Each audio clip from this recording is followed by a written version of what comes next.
Pembangunan IKN berlanjut. Rencana Prabowo berkantor di Kaltim tahun 2028 hingga jadi lokasi pelantikan Presiden 2029. Keberlanjutan pembangunan Ibu Kota Nusantara IKN sebagai Ibu Kota Negara baru menjadi prioritas utama pemerintahan Presiden Prabowo Subianto. Terdapat sejumlah pilar penting dari komitmen keberlanjutan pembangunan IKN dalam memastikan perpindahan ibu kota. Prabowo menegaskan, dampak perubahan iklim global menjadi salah satu alasan strategis di balik keputusan pemerintah untuk memindahkan ibu kota dari Jakarta ke Kalimantan Timur pada pertemuan G20 di Brasil. Prabowo menyoroti kenaikan permukaan air laut yang mulai menggenangi sejumlah wilayah pesisir di Indonesia sebagai tantangan serius yang harus diantisipasi. Staf khusus Kepala Otorita IKN Bidang Komunikasi Publik, Trai Pantou, menuturkan bahwa Prabowo juga memastikan perpindahan ibu kota berjalan sesuai visi besar. Menurut Trai, komitmen pemerintah terhadap keberlanjutan pembangunan IKN mencerminkan upaya menghadirkan masa depan Indonesia, dengan menjawab tantangan lingkungan sekaligus membangun ekosistem pemerintahan yang modern dan inklusif.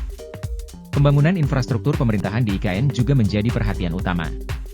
Dalam hal ini, Kementerian Pekerjaan Umum PU telah mendapatkan instruksi langsung dari Prabowo untuk menyelesaikan pembangunan infrastruktur eksekutif, legislatif, dan yudikatif beserta ekosistem pendukungnya pada tahun 2028.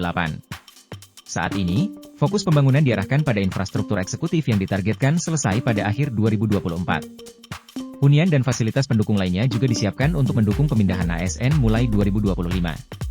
Prabowo pun menargetkan untuk mulai berkantor di IKN pada 17 Agustus 2028, yang menandai kesiapan sebagai ibu kota fungsional. Proses pemindahan ibu kota ini direncanakan selesai sepenuhnya menjelang pemilu 2029, di mana pelantikan pejabat negara akan dilakukan di IKN. Sebagai langkah hukum yang menguatkan, perubahan status Jakarta dari daerah khusus ibu kota DKI menjadi daerah khusus Jakarta DKJ telah resmi ditetapkan melalui Undang-Undang UU Nomor 151 Tahun 2024 tentang perubahan atas Undang-Undang Nomor 2 Tahun 2024 tentang Provinsi Daerah Khusus Jakarta. Download Tribun X sekarang, menghadirkan lokal menjadi Indonesia.